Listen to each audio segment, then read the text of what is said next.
Hello, everyone, and welcome to Button Smash! Button Smash! Right. Yeah! What's going on, everyone? I'm your host, Sergio, the Bad Coyote Funky. Today, we're going to be talking about the latest news that's been happening within the industry of gaming. All the good stuff with EA and Lucasfilm. What's that about? Graph, custom black PlayStations, Nintendo World Direct. What? We have so many things to talk about. It's awesome. We live in a good time. What a time to be alive. Thank you, everyone who's been listening to us on Spotify, on Apple Podcasts, on Google Podcasts, watching us live here on twitch.tv/WeAreRogueMatter, checking out our VODs, our videos after the podcast on youtube.com/RogueMatter. Thank you, everyone who's been listening and watching. We love you. We appreciate you. We do this for fun, and we do it for you. Before we get into all the good stuff today, let's see who we've got with us on the cast. You know him, you love him. The new meta, Jay's Mac. The new meta. What the hell? Hey, hi. I'm a Rugrat today. Hey, it's fitting, man. It looks good. Thanks, man. It's actually a size too small for me normally, but I was like, you know what? I'm just gonna Hulk through it, so it'll be fine. We love it. Yep. Speaking of loving it, we got Chris. Currently, as of this week, next gen certified. Ooh, nice. I will have more thoughts next week on that, but just saying, I just want all of you to be mad at me. I want all of the haters directed at me right now. That PlayStation 5. Speaking of PlayStation 5s, or lack thereof, TV's Casey. What do you mean, or lack thereof? How about definitely lack thereof? How about I've been miserable for weeks because of the lack thereof? Cries in PS5. This is no way to get me to try and convert away from being a lifelong Nintendo fanboy. I tell you what. I love you just turn into a Fogger and Lakern real quick. Oh my God. And you guys out there in the chat, we see you here on twitch.tv/WeAreRogueMatter. Thank you for being a part of us as we go into this future. 2021 is interesting, and it's starting off with a hit in entertainment. So it looks like some good news, everyone. Electronic Arts has lost exclusive rights to only make Star Wars games. That's right. Electronic Arts was the development house that could only make Star Wars games. They had the exclusive thing, but they lost that. They will still be making games, but it's open to other developers. Other developers. Open season, gentlemen. Yeah, and man, you being on top of the table, scoring the winning goals, the crowd went wild. Everyone went crazy like, what? We get more developers making games other than EA? This is a thing to rejoice. Competition is good, and now EA will have it in their games. Guys, before we get into the nitty-gritty of that stuff, what was your reactions hearing that EA no longer has exclusive rights to make Star Wars games, and it's open now? Ding dong, the witch is dead. The witch. No more microtransactions. Listen, I know there was the horrible bad rap, terrible press around the microtransactions for Battlefront 2, and rightly there should have been. However, I see that ish as a redemption story. Like, they learned their lesson with that. In the next few releases that we saw, like Fallen Order and Squadrons, like no microtransactions. No. And honestly, they still they supported they're still supporting Battlefront 2. Like, the last update was sometime last year, and actually is now on EA Play as well. Like, so it's getting another resurgence on Xbox Live since you can get it through there. Friends of mine who had played it when it first came out and then like dropped it are now playing it every night this week. So you know what, EA, way to pick yourself up. But guess what? Really got yourself by your bootstraps there, EA. Now you got to share. Now you got to share with everybody. Jay, what was your reaction when you heard it? So my first thought, and I think I heard somebody say this actually, and this is how I found out, is that like Lucasfilms can start making games again, right? Is that true? Lucas Studios? Lucasfilm. I think they rebranded it as Lucasfilm Games. Lucasfilm Games. So now they're gonna be plastering that on all of the official Star Wars games. So my first thought, yep. remake Bounty Hunter. which I Yeah, dude. Oh. PlayStation 2. That was my first initial thought. It's hunting season. That game was super fun. It was really difficult, I feel like, for a 14-year-old Jay's Mac, but I might have just been an idiot. I definitely was an idiot. But bring it back. I liked it. Yeah. Casey, your initial reaction? Great. I mean, EA they're just a publisher, but they've only really put out like two good Star Wars games in the 10-something years they've had the franchise. There's just no excuse for having a property like that used to have so many great games, like Rogue Squadron and Shadows of the Empire, and even the ones that are super fucking impossible to beat on Super Nintendo. There's a legacy of really, really great Star Wars games in a miasma, a horrible sea of licensed games. Like, every time you see a licensed game, you're like, oh, this was in a movie that I watched. Your immediate thought is, it's probably not very good. But when it came to Star Wars video games, the bar was set, sort of surprisingly high sometimes. And Fallen Order was proof that they are still capable of making a great Star Wars game out there. But, man, as long as they're not hunkered down and tied to a single publisher, I think it's absolutely great news. Yeah, I think I was so ecstatic because EA is known for their dubious practices, and now people who aren't like familiar, Electronic Arts, like they own like development houses, right? Like they license stuff out to, and I think own like DICE and Respawn, who made Apex Legends and stuff like that. So, but at the same time, they have this management over at EA, which they're all about the biggest profit margins. They don't care about the quality of games, and they're just known for being an evil, dubious corporation. You have like American senators, and over in the UK, their parliament like going after the company, talking about, hey, like this is like gambling for kids, like all these different things that are synonymous with EA. It's just such a negative company, and the reason why they've only like put out a few games is because like they've focused on their own titles. Like they can't do too much with the Star Wars title because you have to go through Lucas and Disney, and it's just a whole thing. But I give more credit to the good games like Jedi Fallen Order to Respawn Entertainment. Like Battlefront was okay. I do like DICE as a development house. They're the ones who made the Battlefront games. But under strict orders from like what EA's management was telling him, Respawn has more leeway though. Like fun fact, when Respawn was making Apex Legends, EA wanted the next Titanfall, and they were kind of developing it, and then somehow Apex Legends came about, and they were left to do their own thing. And then when it was pretty much about ready, they like went over to EA offices, they pitched it, and they're like, what? What is this? And then they launched it. It was such a surprise to the entire world, and it's been a huge success ever since. And ever since then, Respawn has been left to do their own thing.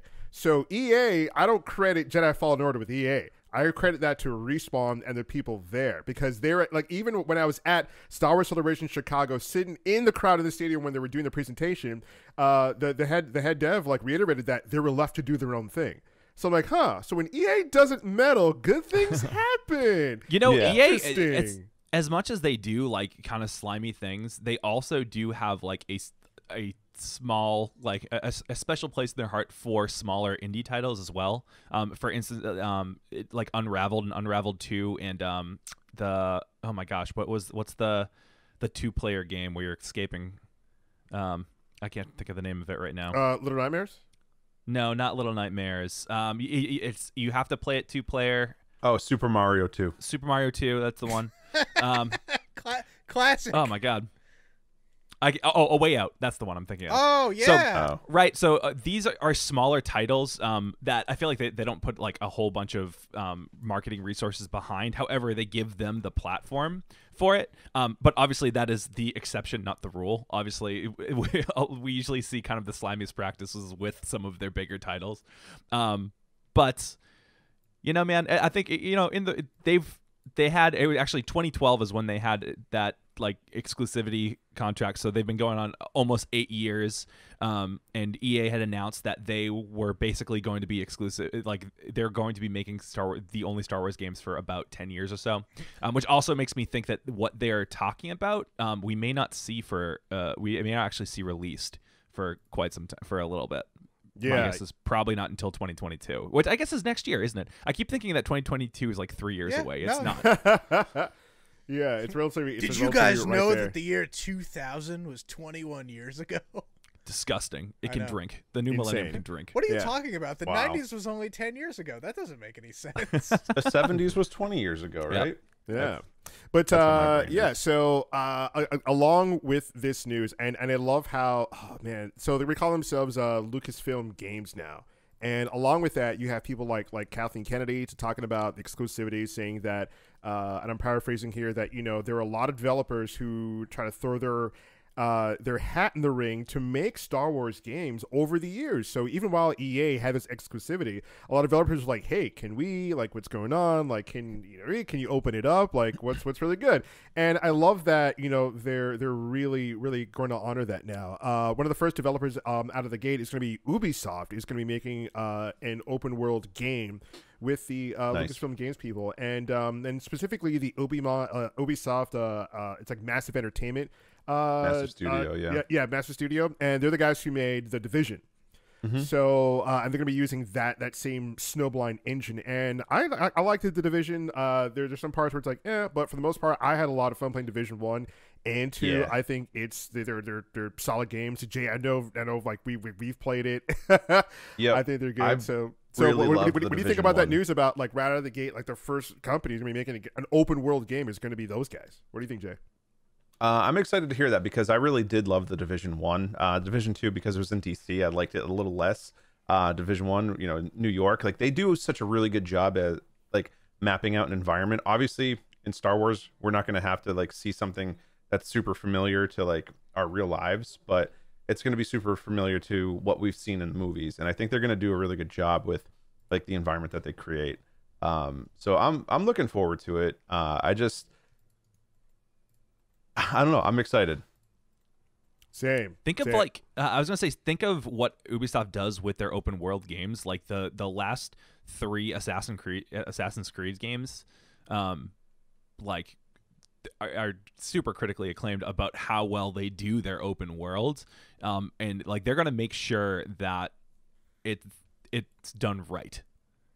So I think that they have the good, the right people at the reins to make something like this happen. This is potentially going to be like the Star Wars 1313 that we never got. Yeah, I hope so, ask dude. about that. I hope so, dude. Because, I mean, if anyone's played the Division 2, you know that the engine is beautiful. The environments are lush and amazing. Like, the game mechanics are tight. I mean, like, hitting that Division 2 and, like, getting up to the White House and, like, bringing America back was awesome. Wow, topical. But speaking of developer houses, now that any studio guys can throw their hat in the ring to make a Star Wars game, I want to know, who do you want in the ring to be making a Star Wars game? And I just want to put mine out there. I have a few, but I'm just gonna say 2. I want Insomniac Games, the makers of the Spider-Man and Spider-Man Miles Morales games, to make a Star Wars game. Give them whatever they want. I mean, Miles Morales was tight. Like the Spider-Man PS4 was amazing. Amazing.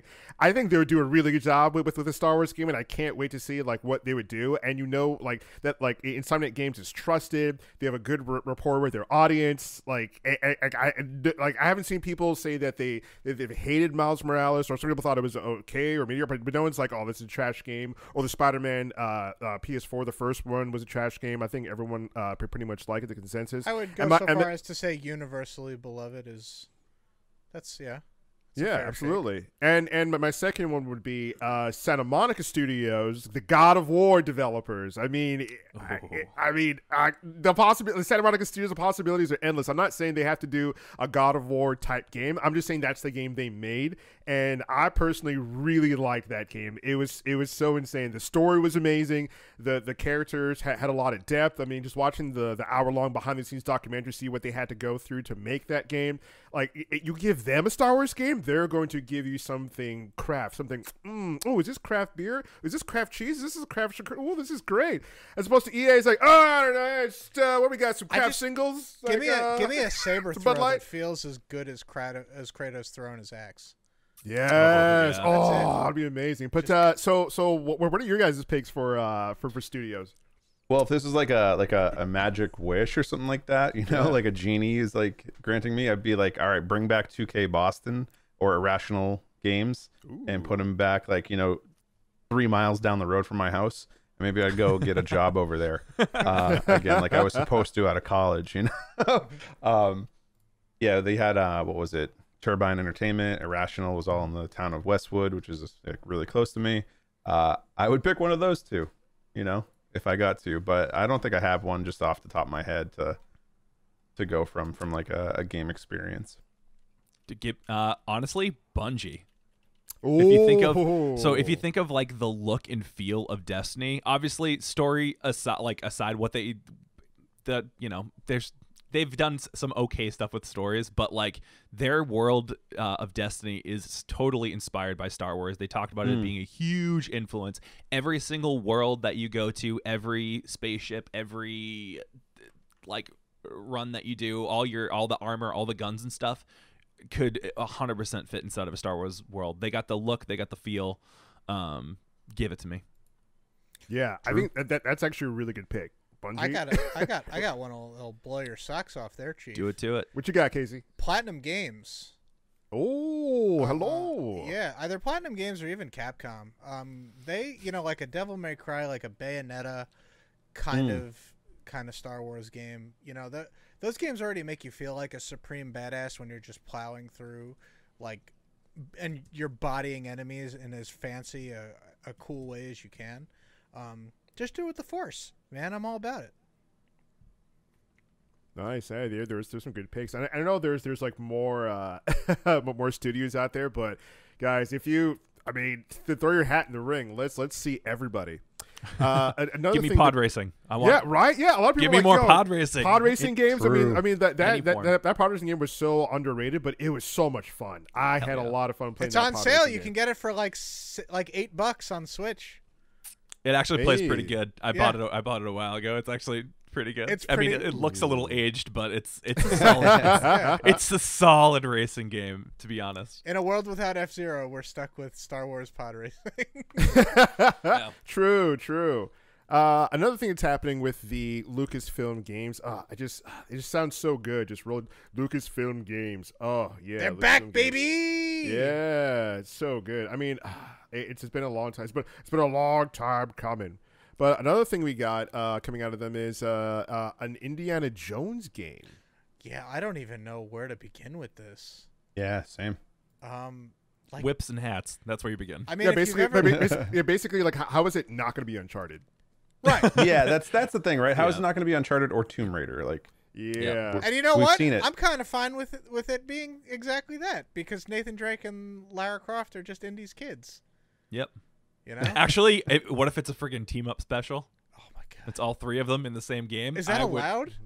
I don't know, and I don't care. I still want it. Is this legal? Yes. Yeah. There was the last Indiana Jones game was what, like 2000. I don't even know. It's like Indiana Jones and the Infernal Machine, or there's one where you go to Atlantis. Like, to me, Atlantis. Well, I mean, that's not so far fetched. Like, you mean Atlanta? No. Yeah. They went to space in the fourth one. What do you want? Like the city, like sunken into the sea. Yeah, Atlanta. You've heard of it. There's a movie about it, The Lost Empire. It's very good. It is actually pretty good. But Indiana Jones he's been in a bunch of video games, but they've all been like kind of mediocre. Which sucks because it's, a beloved franchise, what have you. I just don't know if that's ever that was never, for some reason, it was a series that never really translated to great video games. But now, I mean, we live in a world where, like you said, Uncharted and Tomb Raider are basically Indiana Jones video games, and they've been that way for years. So I'm more than ready to have something exactly like that. You know how I could see this game having a lot of success is if like you like dropped Indiana like on an island and he had to like wake up naked on the beach and then start farming trees with a rock, and then he had to like kill scientists that are blue and stuff like that, and you had to like raid people. Like, that would be a good Indian. Yeah, you just make it Rust. That's absolutely great. Well, yeah, they have like their work cut out for them, because how do they? Because this game is supposed to be Indiana Jones at the peak of him being Indy, which not really sure whatever I wish- Yeah, what's that peak? Like, Yeah. Which means not the Crystal Skull indie. Yeah. Well, that was the best one. give me some Indiana Jones and the Search for the Lost Hip. Franchise crossover. Indy finds a lightsaber. Oh man, yeah, they're Or probably that's gonna how have the some, Force Indianapolis Jones. yeah, laser whips. That's great. But yeah, they're gonna have the work cut out for them because how do you make an Indiana Jones game without making it like Tomb Raider or Uncharted? I mean, like that comparison's gonna happen. Like I don't envy them at all. I mean, what's it even gonna look like? Is Harrison Ford gonna voice it? I mean, his voice is kind of older and a bit raspy. need to- You don't think it's going to be like a Telltale game, right? It's see, gonna be I like was a- gonna say I'm hoping for something that's more Really? narrative driven. Could be. Absolutely not. I want to like if I'm playing Indiana Jones, like I mean, I want to be action based. Like, Listen, if let you're me playing get in an there. you're playing an Indiana Jones game and you're not getting your ass kicked through half of it, something's wrong. or yelling, "It belongs in a museum." It Or belongs punching Nazis. Indiana Yeah. Jones, A Thief's End. Let's give it to me. That's it. True. No, listen, I'm more than fine with a very narrative driven game. We live in a time now where games don't always have to be action packed or super stunning. You could have one that's mostly story based. And that's great because Indiana Jones has had a ton of stories that a lot of people don't know about that are in like books or comics Trek of Doom. or video games that people have never played. You know? Yeah. Yeah, it's so crazy. I'm so happy for the future of this thing, and it's I forget the name of the development house that's doing it. It's not Bethesda. There was a lot of news that kind of like got misconstrued with that. People were like, oh, it's Bethesda doing it, but it's only like Todd Howard, who's the head of Bethesda. He's going to be like working on it with the development house that's doing it. So that's pretty interesting. It's kind of neat that he's not too big to get back into game development himself now. Yeah, I mean, where's that Elder Scrolls, Todd? Come on. I mean, like, I saw news that's not going to stop or halt the Elder Scrolls and whatever stuff Bethesda's going on, but but it's like, dude, like the Elder Scrolls. We've had just get on there. studios promise that to us before, though, right? Like, hey, this isn't Yeah. going to get in the way of this, and then Final Fantasy Spoiler 15 doesn't come out for 30 years, and you're like, You lied, you lose. Yeah. Square Enix just moved everyone to work on Kingdom Hearts 3. Listen, with and then Yeah. it still took friggin' forever. With everything Yeah. that's happened with Cyberpunk 2077, do you really want any game developer rushing to finish anything? no. yeah, that was funny. All right, yeah, I'll give you that. Sure. Yeah. It's so crazy how every developer now doesn't want to be CD Projekt Red now. They're like, Yeah. we want to avoid that. Like They- it's it's a so- cau- it's such a It's a cautionary tale. Yeah, it's a cautionary tale. I Yeah. mean, listen, Yeah. it's got to happen to somebody.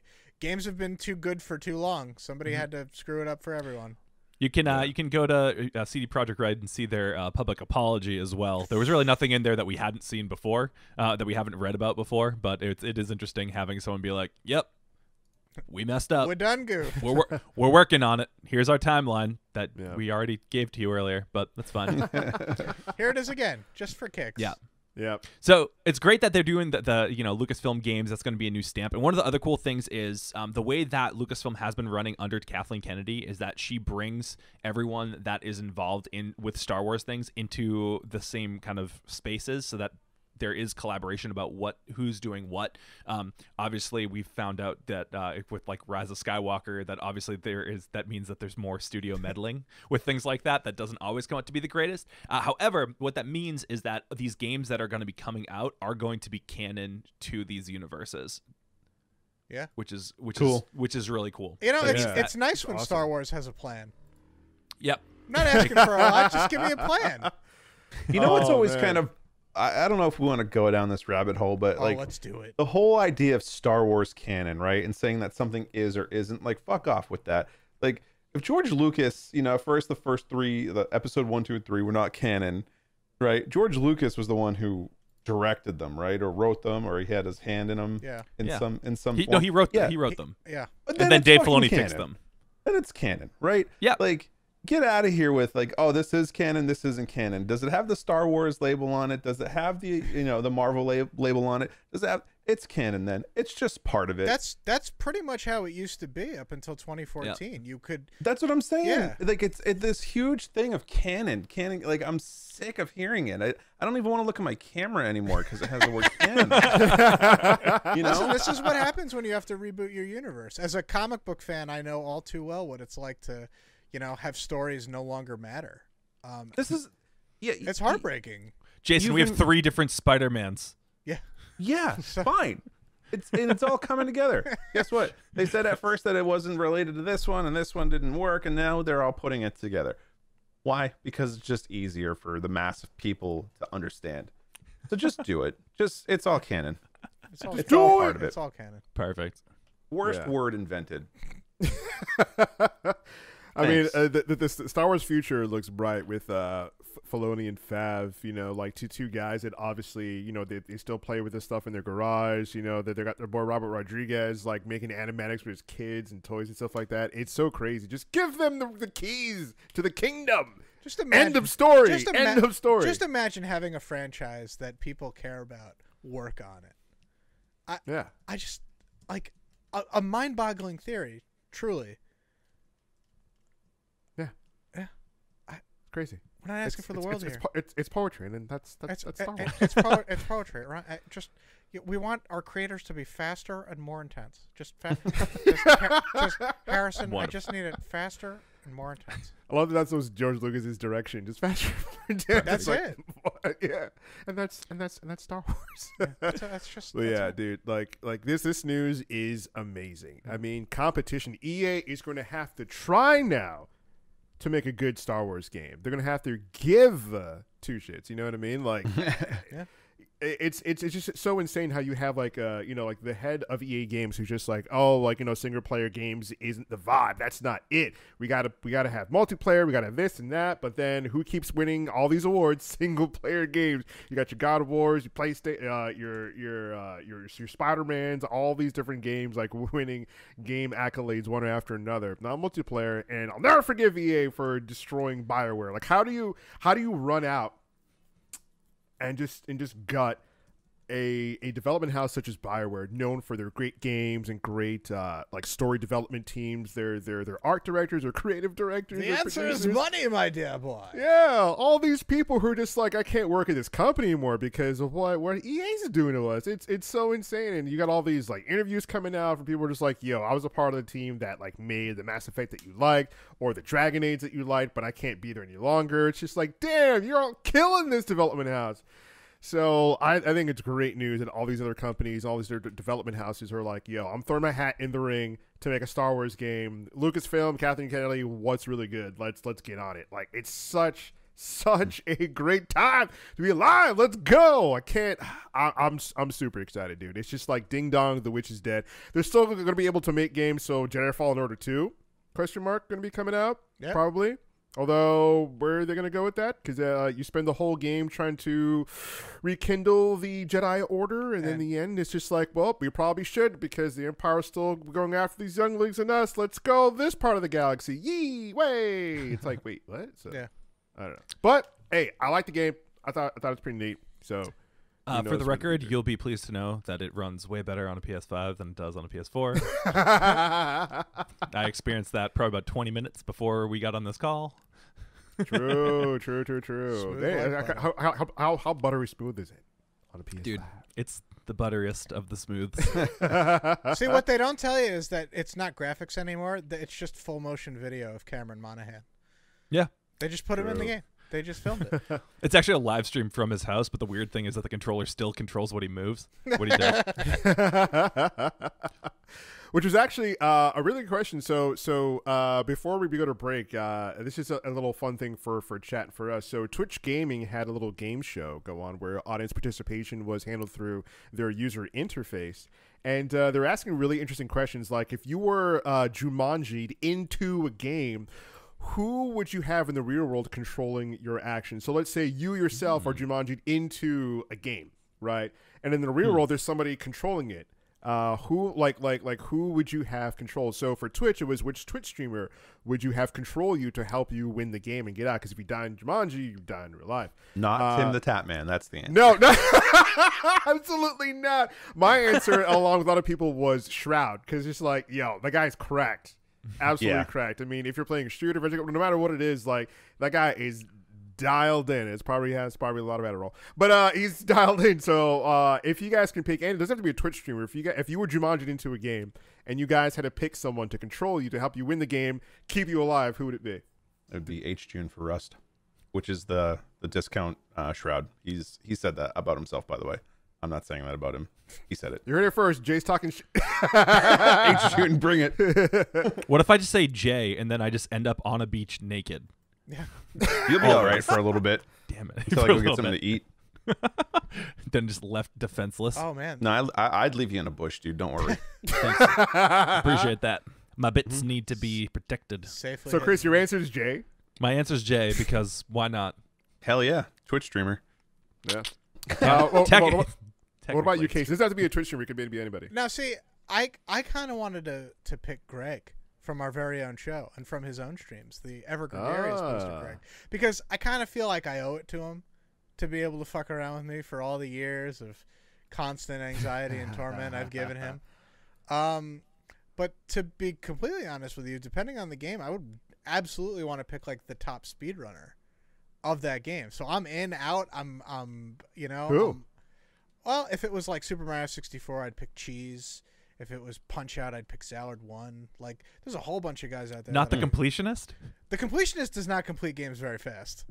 Yeah, you'd be in there If forever. I was, if the only way I could get out of the game was by completing it, oh, you'd know I'd pick my boy Gerard Khalil. If, you know, would I have to make him suffer by having him like play Hyrule Warriors for 2,000 hours? I have no idea. Yeah, wait, can I change my game to Persona 5 and then Yeah. just be like a 15-year-old Japanese boy and then I pick myself? Just trying to romance his teachers and stuff like that. Oh man, yeah. For me, if it was FPS, it definitely would be Shroud. He would handle business, and I'd be alive. Not only that, but I would have some sick clips. I'd have some incredible highlights. But yeah, let us know who you guys would pick and what game. And we will be right back with the second half of our show after this. Hi, this is Michael Dolce, host of the Rogue Wave podcast. If you like comics, movies, TV, pop culture, and want inside access to the creators behind it, then you've come to the right place. Join us every Wednesday night, 8 p.m. Eastern, streaming live on Facebook.com/RogueWavePodcast and Twitch.tv/RogueWavePodcast. New episodes available on all major podcasting apps immediately following the live stream. Rogue Wave Podcast, the frequency for all things pop culture and the disruptors behind it.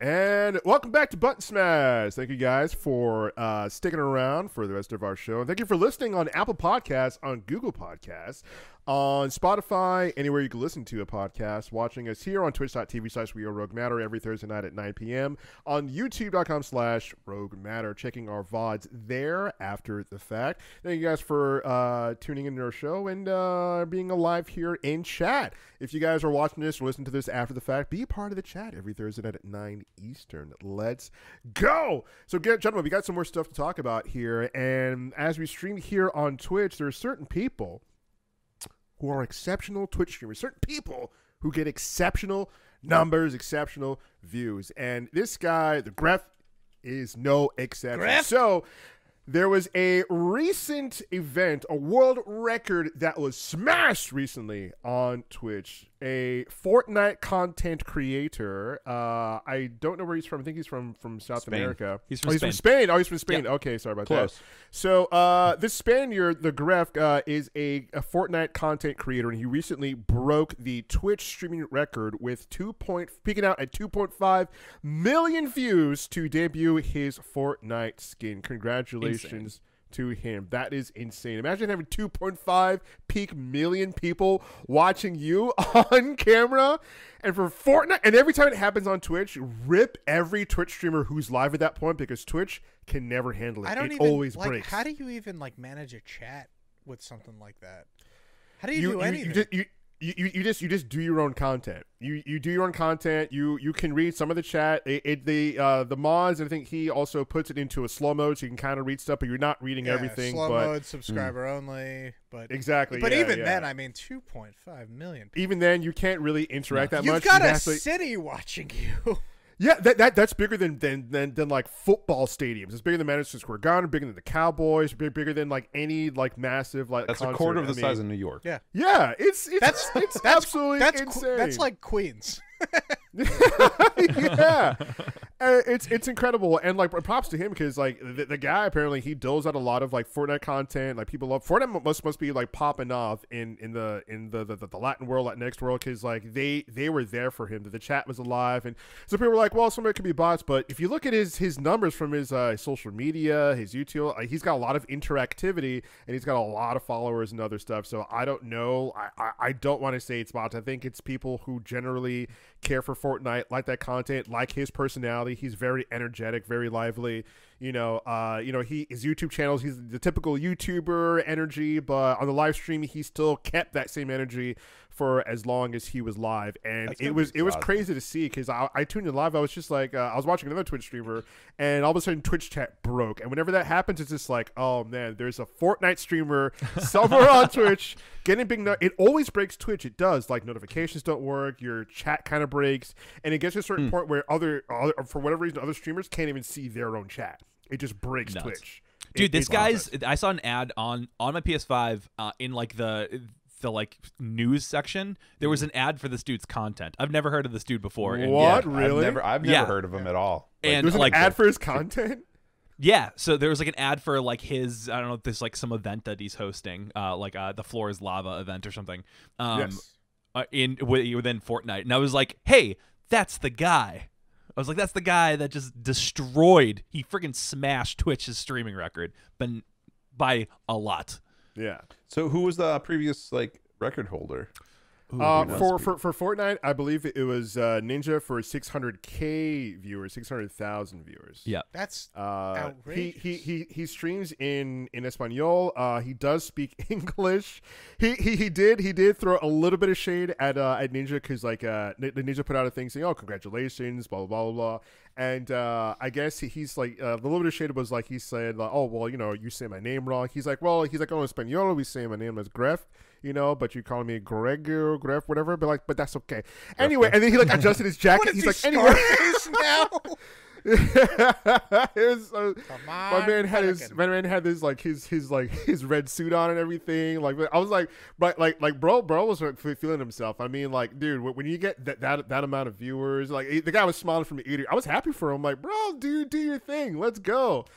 Everybody, like all the big like Twitch streamers on Twitch were just like, man, I got to get in on this content. Like you had Miss Kiff who was like, oh, I need to learn how to speak Spanish, and then I tweeted to him, and you need to learn how to do content. That's the take. But I need to learn to speak Spanish.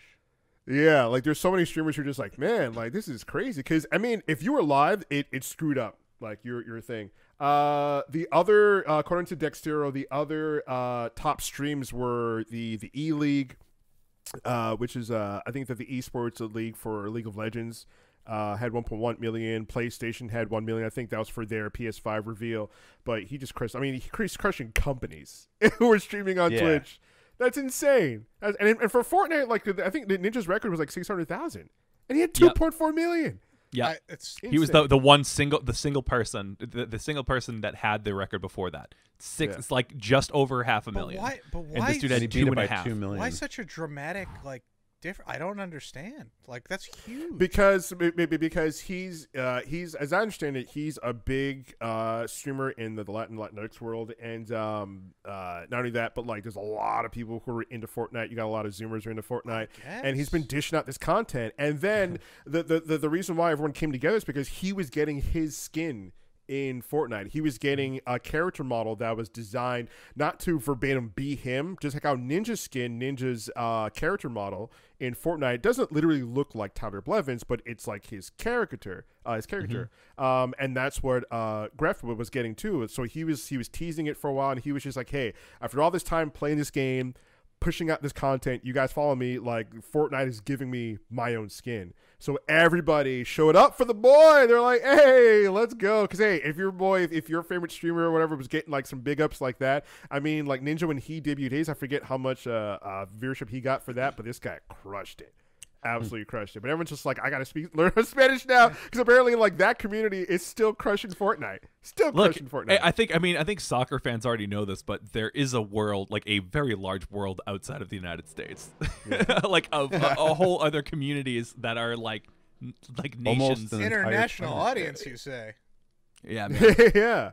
yeah. Just because people are surprised when they see like stats on like FIFA and stuff like that, how it's such a big game, or whenever there's a game presentation and EA's people want to see, oh, let's see the new update for Battlefront, what's going on, and they're like, right now FIFA, and you see like the American Twitch show like, oh, come on, FIFA, oh, what the hell, but it's huge. Like outside of America, like all these other games and all these other communities are massive, absolutely massive. I mean, there's a reason why. Even like in the geek world, they hold conventions in other countries and they're bigger than here. Like when they go to Brazil and they have their own Comic-Con, it's bigger. Like it's massive. If you ever see like any of the Avengers stuff in Brazil, the Comic-Cons in Brazil, I mean, you talk about San Diego Comic-Con in Hall 8, it's an infamous hall, and when that pans out, no. In Brazil, it's bigger. They have a bigger hall. It's almost like a stadium. It's huge. So you got communities like this who show up for the boy. You know what I mean? I'm happy for him, bro. I mean, it's crazy. And Fortnite, that's crazy. Have you guys played Fortnite at all? No. Once. I played a little bit of it. I think I played it like a week on PlayStation, and yeah, not my jam. I probably got like 100 hours on it. Wow. True. Yeah, I played for some time. It was like I always relied on my boys like Johnny Shirts, who's like a better builder, because it's all about building. I mean, a guy pops a shot at you and then boom, he builds Trump Tower. It's so insane. But I was better shooting then. Yeah, they do. Yeah, like you hit someone, it's like boop, Fort Knox. Like the best Fortnite players build. They build and shoot. But it's more so if you're a better builder, you got it. But, yeah, happy for him. Move on to the next bit of news. Who can tell you about the custom black PlayStations? What's going on Casey, here? drop it. So, listen, you know me. I have been trying to get a PlayStation for, I can't even tell you how long. Wait, you're trying to get a PlayStation 4? Oh, sorry. No. I mean, I'll take them now because I'm desperate to play any PlayStation at this point. So this company called Super 5, or I guess SUP3R5, launched this customized looking PS5 that is styled after a PlayStation 2. And I'm like, oh, great. Like, I don't need to get... Of course, I didn't know that this was some kind of like special marked up custom version. I'm like, oh, they're coming out with a variant already for all the people who couldn't get the first wave. So no more Seto Kaiba. Yeah, none of this nonsense. My blue eyes. So they put arbitrary number 304 of them up for sale, right? And it was $100 markup. And then they started to receive death threats on Twitter. What? Yeah. Yep. Apparently, holy crap, credible death threats, and it said we take them very seriously, and we're not going forward. Everything's being canceled, and then they deleted their Twitter account, and people are like, this whole thing was just a huge scam, like whatever. But then people started getting a huge mistake. Yeah, but then people started getting refunds, so it's like maybe it was legit, but like what the hell happened? I think they said that they're stopping, like they shut everything down at this time. So like they're obviously they haven't said anything about like if they're gonna start back up, and they don't like. They said if who we knows? Feel safe about it, Yeah. we will start it up again. Yep. That's But insane. the freaking design was dope. It looked good. Yeah, it's how PlayStation should have designed it. Honestly, really like this looks cool. awesome. Yeah. I don't even understand. Like, it's not a publicity stunt because they deleted their platform for publicity. It's just really, really weird. I don't even really know what to make of it, except I'm disappointed that I don't have a really cool black PlayStation. Also, I mean, like, you're gonna send somebody a death threat over PlayStation? Fuck you. You know what I mean? See, I don't even. I mean, is it death threats? They just said it was credible threats to our safety. So is it like? Okay, That's probably death threats. Well, it's that, or is it like? What else is a credible threat Injury to your threats, safety? then, I like- mean, maybe we're gonna paper cut you. maybe man. Sony was threatening to send some leg breakers over, man. Okay, Sony. That's fuck you too. I think you they know? would do. They would smash that out in court though. Like they wouldn't send goons. They're offering a service. They're not like reselling unauthorized or anything like that. Like they're offering a service Yeah. for people. They just happen to be buying the PlayStation before the end user gets it. I don't think there's an issue there, but yeah. I'm not a lawyer, so I have no idea. I agree with stuff. People are so entitled these days, and they send death threats. Like, yeah, it's so insane. You know, like when people are like, "Oh, I don't like that character in Last of Us." Death threats to you. It's like, what? Yeah. Insane people. Absolutely insane.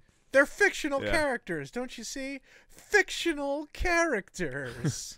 These Speaking polygons upset me. Yeah, so speaking of fictional characters, Nintendo Shigeru Miyamoto gave us a little tour of Nintendo Land. I am so hyped for this thing to come to America. Oh, what my a tease, God. though, right? Like Nintendo Land. It's Nintendo Land. Guess what? Nobody can go. Yeah. It's that South Park episode. I've got a really amazing theme park, and you can't come. Yeah. I'm so happy for this, though. This is where I want to, pass away Retire. to. You want your remains in Nintendo Land? Yeah, of course I do. Why wouldn't I? Right. Dude, You it looks kidding me? it looks incredible. It looks small. I mean, is what it looks. but it's a certain part of it, and he even said it in the end. But Shigeru Miyamoto, like, he did say that it's going to be coming to parks in America. So Orlando, California, The usual suspects. other parts or whatever. Yeah, part, where you have your Universal, because it's a Universal Studios park. But just seeing the whimsy and the magic of just like all the Mario stuff just brought to life in full on color. You could really hit in the like blocks. a bright blue sky. Yo, I And really you can can't really wait hit to. the blocks. I can't wait to eat a bunch of mushrooms and then go to this and just pretend like I'm 14 feet tall and just stomping on blocks and stuff. Yeah, and what I love is, like, I love the whimsy of Shigeru and the other Japanese developers who act like their stuff is real and their children. Because at one point in the video, you have like a Mario and Luigi dressed up characters, and he's like, "Hey, let's pose for a picture," and he's like, "All right, Dad has to go to work." Daddy's working, It's boys. so good. Yeah, it was so Perfect. good. It's But friggin' perfect. oh man, but yeah, him just going around giving us a tour of this thing, and this is only like a portion of it. So he addressed people saying that this looks kind of small, right? Because it's Super Nintendo world, but this is only showing like Mario. There's more to Nintendo or Super Nintendo than just Mario. Yeah. Yo, I So- can't wait to go to the Donkey Kong ride where you get in a barrel and they Yo, launch you out of that'd one. be so cool. Yeah, like a Donkey Kong water ride where you're in a barrel or something. No, like a minecart. Yeah. Minecart's the classic Donkey Kong move. Oh, true. True. No, I was hoping to get launched out of a cannon. But oh man, I love how there's cool things that they're trying to give you some interactivity in this park where kind of like Disney, you have these little like wristwatches you can wear and they link to your phone, kind of like you do like a mini game throughout the park, and there are all the different blocks you can hit. It'll give you coins, you can earn different things, and so I like that it's not just a theme park you go there and you have an experience, but they try to give you something more than that. And it being like a cell phone game, it's so like Japanese. It's out of like because I don't think that would have been something they would have done if this had launched in America. Like, hey, go to this theme park, and some of the stuff is tied to your phone, a phone game. You can do all this stuff, and I think that's awesome because they're going to do that when they bring it here. So when you guys saw this video, like, what was your reaction when you saw the cool little Mario stuff? Where was this 20 years ago? That was a reaction. I wanted it sooner. Yeah, it's the same thing with like how there's Mario action figures and stuff now. There wasn't a lot of that when I was a kid. Like I would have loved to have this then. Oh man, it would have been amazing. Yeah. But I think No, it's really, Go ahead, Jay. I was gonna say, imagine if this did come out in like 1986, right, when Mario was becoming a thing, really. Yeah. Like, this would be, I would think this would be as big as Disney at that point if it was around for 30, 35 years. It is very late, but I'm happy to see it in my lifetime, even still. Yeah. I think it's I also was a little shocked at like how small it looked. However, it's dense. Like, there's so much. The fact that like every brick that you like, or like not every brick, but a good chunk of bricks like interact with something that you carry with you is like awesome. So that it's not just the rides and the things that you see, but it's things that you can actually walk up to and interact with is like, I think it's friggin' brilliant. Yeah. It's awesome, especially since video games are all about interactivity. You see a block, you learn what that block's supposed to do, and the next time you see that block, you can interact. Like, okay, I know what to do with this. It's now the same thing in real life. Awesome. I'm on board. Yeah, I think it's crazy. I want to see what the Mario Kart ride looks like, because it's supposed yeah. to be like an augmented reality thing where you put on like goggles and stuff, like you actually sit, like you go into Bowser's castle, which I think is fire. It looks like it is in the game. It's it's incredible. Like The when attention to detail when is phenomenal. dude, when he's standing outside of it, I'm like, that looks like a green screen, but no, it's actually No, that's a real. he's actually They there. really built that. It looks crazy. That's a real thing. They that really built that. I heard there were no outside snacks allowed in this park, though, except for used banana peels. Someone's gonna take that seriously. Like, wait, really? I would. Anything, I would Yes, you can only throw them in front of people. Yeah, the attention to detail. I mean, even seeing like the different trophies for the little cups, all the different like racing cups for Mario. I mean, oh my, like look at those things. Like there's so much merchandise. Like I want those. Universal I want to Studios blow a and the whole fact ass that- paycheck on this.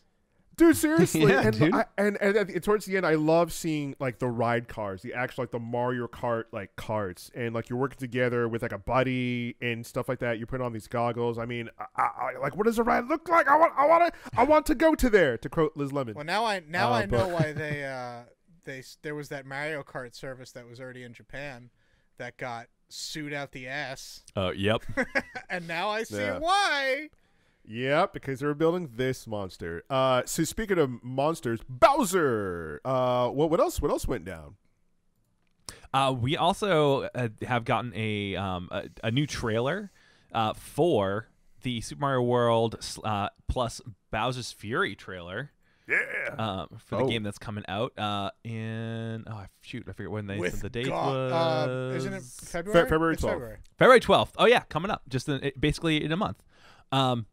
Yeah, in the trailer, you do see the usual Super Mario kind of 3D world stuff. However, it ends with this ridiculous like kaiju Mario Cat versus kaiju Bowser. Oh my god, looks friggin' awesome.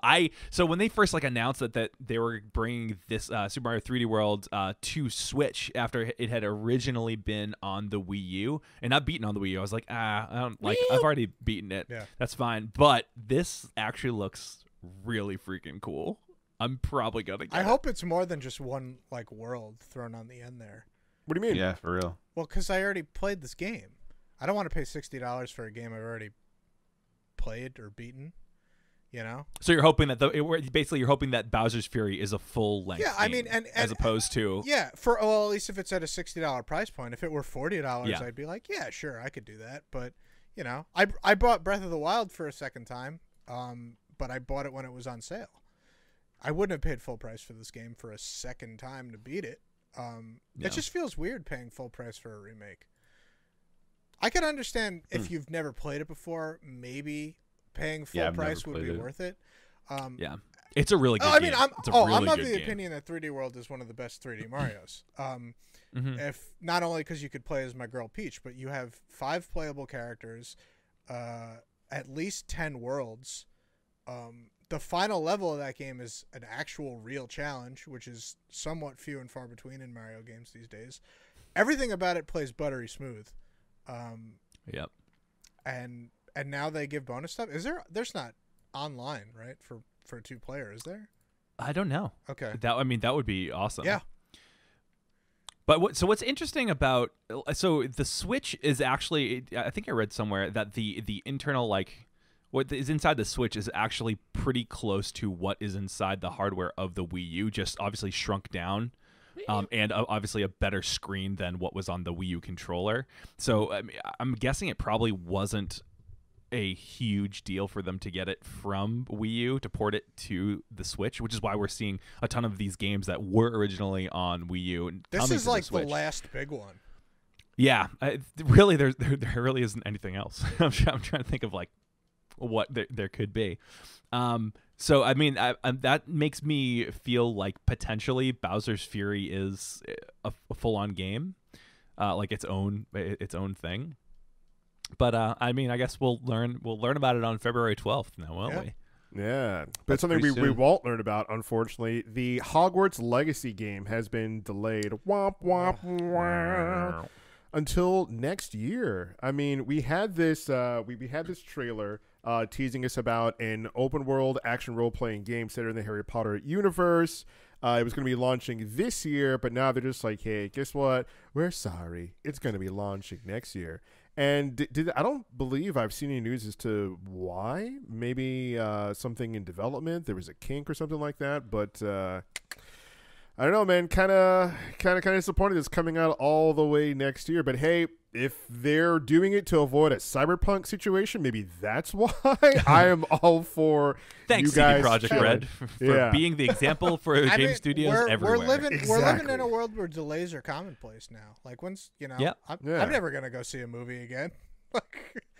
I mean, especially for games, that's the way it should be. Like, you shouldn't have pre-orders for games that aren't finished. Like this culture of like, oh, like pre-order your game, pre-order this game, give us money for this thing that's not even like done yet. That we don't even get proof. I mean, they showed us a teaser trailer and it looks cool. I'm a Harry Potter fan, but I want to see gameplay. I want to see actually played. And maybe like that's the only thing I can think of is that they want to avoid a cyberpunk situation. Maybe they're running into like, oh crap, this thing's not really ready to come out anytime soon, or running into hiccups. And that's the way it should be. They should take their time to make their games and make them good. You know, like if this game isn't going to come out on current gen, only on next gen, or like PC or whatever, then do it that way. Because a part of what happened with Cyberpunk is that they were trying to make it for the current gen, like PlayStation 4 and Xbox One and stuff like that. It's just like they should have just done it for next gen. So for the Harry Potter game, I say, hey, take your time. If you're trying to avoid a cyberpunk situation, then please do. Because I do see some news that they were trying to like put it on current gen. I see PS4, Xbox One, so maybe that's a part of the issue as well. Because if we're trying to make stuff for like the current gen PS5, Xbox Series S architecture, and you got to go backwards to work on the old one and PC, it's a lot of development to do. But hey, you guys take your time. Make this game good. Deliver everything to me. I need this game to be everything. I want a good Harry Potter game. Okay? I wanted a good Harry Potter game so bad. Like, haven't you played the Lego Harry Potter games?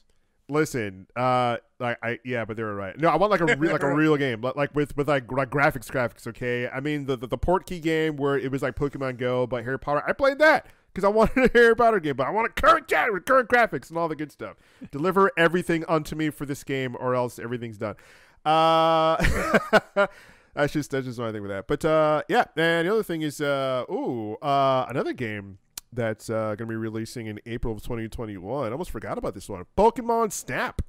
Yeah. We got a new trailer for it. They announced that this was coming months ago, that there's going to be a new Pokemon Snap game, but now we know it's coming out in April. So that's just a couple months away. Get a new Mario and a new Pokemon again? Ooh. Hell yeah. Feeling all the feels right now. Pokemon Snap was so good too. What? Yeah, all the OGs who know. Hold on a second. Was it though, or are you blinded by nostalgia? No, from back in the day when you remembered as a kid. Well, the nostalgia, yeah, but like I got this game for Christmas, like, you know, obviously years ago for N64, and I just remember spending like a ton of time at first, like just looking for different Pokemon. Just it's a very hallway game, right? Like you're literally on a track, moving through, on trying rails. to snap. Yeah, you're on rails, but there's still a ton of fun into it. So I don't know. I'm excited for this one too. I remember going to Blockbuster Video and them having like the demo and everything there with like the camera, and I was like, "Oh, this is awesome! What is this?" Yeah. And where's my N64 emulator on there? Come on, that's next up on the docket. Come on, Nintendo Online did an N64. Oh, I wouldn't. It's got to be coming. Like, come on now. Yeah, bro. On my Switch, give me Mario Kart 64. Give me that. Yes. Come on, let's do it. I still have it on my Wii U. It's so good. Absolutely great. All right. And that's all the topics we have for today. Let's quickly go into what everyone's been playing, starting with Chris. What you been up to? All right. So even though I did get a PS5 this week, last weekend I actually got an Oculus Rift. Mm-hmm. And This is my first like real in-depth feel into VR. And so I'm playing a couple things, one of which Phasmophobia, which I just tried real quick. I finally figured out the controls. But most importantly is Super Hot, where you basically are put into this like white room and you see some sort of weapon or something that you can grab, and then these red dudes start coming at you and you have to take them out either by punching them or using various weapons. But like I didn't know that VR like was at the level of technology that we're at now. Like I wasn't ready at all. I was not prepared for like, oh no, I feel like I'm standing in a room. Versus like there's a big difference in your field of view versus looking at a screen, which is, if you think about it, it's like you're looking through a visor, right? You're only seeing what's directly in front of you, almost like you were looking through like binoculars or something. And you can move around and you can see it, but there's a big difference between you being able to see everything from what's directly in front of you down to basically your feet. It's absolutely mind-blowing. I can't wait to keep playing around with things. I was just like, I told my wife, I was like, you just need to try like anything out, because it's the most immersive thing I've ever done. And Super Hot is just like great. Also, the way it works is that time doesn't move unless you move. So the entire time you're basically Neo from the Matrix, because everything moves at bullet time. And it's a game that I've wanted to play for a while, but I really wanted to try it in VR because it seemed like it's like that's what it's made for. 10 out of 10 would recommend. Yeah, Wow. I've played it on my Oculus, and it was so cool how you are near the whole time. Like, the game doesn't move until you move. So you have these red enemies coming towards you, and if you lean a little bit, they start coming at you. You can throw weapons at them. You can grab weapons. You can shoot them. It's a really, really good When time. I move, Must you recommend. move. Just like that. Just like that. Just like that. Casey, what have you been playing? DM Sid. I am still playing Breath of the Wild for a grand. I am gonna assume this is my third playthrough of this game. I beat it on Wii U, which was solid, and then I played Age of Calamity, and I got the fix. It's all stuff I said last week, but then I played it again on regular mode, and I beat it, and I'm like, all right, it's time for the Master Mode Challenge. So I started playing on Master Mode, and I realized very quickly that this game was Super easy. No, not at all. It is not designed for enemies with regenerating health in a game with breakable weapons.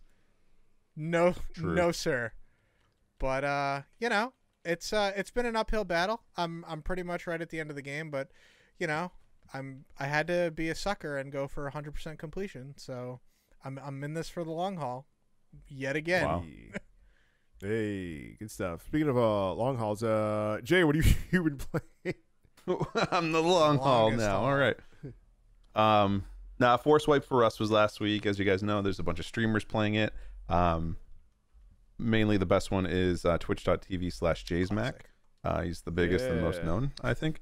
Now, I'm going to get into it. There's been a little bit of drama with Rust. Not that they're, Rust is drama free. That game breathes It's drama. toxic. Come slip it under. Yeah, it's it's all the streamers who are getting into the role playing part of Rust instead of like the PvP thing. I'm gonna talk about it next week, but it is awful. And there was a certain YouTuber who got banned. More to come.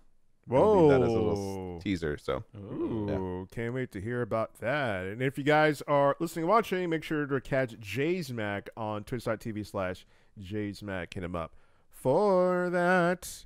And yeah, I've been playing a lot of well, when I am playing and I'm not working on stuff, some World of Warcraft Shadowlands. It's been great. There's character for everybody. It's a great world. It's fun. It's good stuff. Yeah. But mostly been watching stuff, like less on the playing, but if I do, it's Shadowlands, and it's been great. How do you like the when they moved all the levels down? Were you for that? Were you pissed about that? I was definitely for that, because it's weird how in the OG days, like it was level 60 and they moved it up and there was like level 110, and now it's just like interesting. Once you get past level 100, I get very skeptical of your leveling system. Yeah, because it seems like a far reaching goal, especially when you want to cater the game, and a lot of hardcore Warcraft fans are like, oh, they cater the game to a lot of normies and regular people or whatever, which is fine, because that's what you're gonna get. You gotta get new people into your game. That's how it's gonna have longevity. But I do like that they put the cap to 60, and you can't get to 60 quickly, but I do, because it feels like OG. You get to level 60, then you have like gear score, kind of like a Division or Destiny or any game where you have to get a certain level of gear once you hit 60. But yeah, I was for it. I thought it was pretty cool, because it seemed like kind of OG. You got to reach, because there's something about hitting 60 that brings you back to when The you first used to play time back you in the hit day. 60. Yeah. Sick. Yeah, it's just a really good feeling. It's like ding 60, you're like, oh. And I remember like I ding 60 for the first time in Shadowlands, this expansion with my boy Alex, and we were playing together. It's just like, yo, we made it. We're 60. I can't believe it. By God, for all this time, we're 60 again. It was awesome. It was so great. But let's wrap up the show real quick. What's free this week in the Epic Store? We got Star Wars Battlefront 2. Look at that. It's free in the Epic Store. Wow. That's how they get you. First hit is free. Yep. They're like, oh, look, our game's free. You guys like us, right? We're EA. Come on, please. On Steam, Little Nightmares is free until the 17th. Oh, interesting. Yes, you actually have to go through Bandai Namco ENT.com. About halfway down their page, there is you kind of have to sign up for it must be like a newsletter or something. But they are giving away Little Nightmares 1, a Steam key for Little Nightmares 1. So if it's a phenomenal game for if anyone that has liked, first of all, just things that are just kind of creepy and Tim Burton-esque. Anyone who liked Inside or Limbo, it's very similar type of game. A little bit more depth to it, but if you haven't played it yet, why not get it for free? It's fun. Yeah, it's good stuff. And we're not paid to tell you guys the stuff. We want to let you know what's free each and every week so you guys get in on this group, get in on them games. All right, everyone, that's all the time we have for this week at Button Smash. Thank you for tuning in each and every Thursday at 9 p.m. on twitch.tv/RealRogueMatter, listening to us wherever you can listen to a podcast, including Apple Podcasts, Google Podcasts, and more. Watching our VODs on youtube.com/RogueMatter. And guys, we will see you later, or see you another time.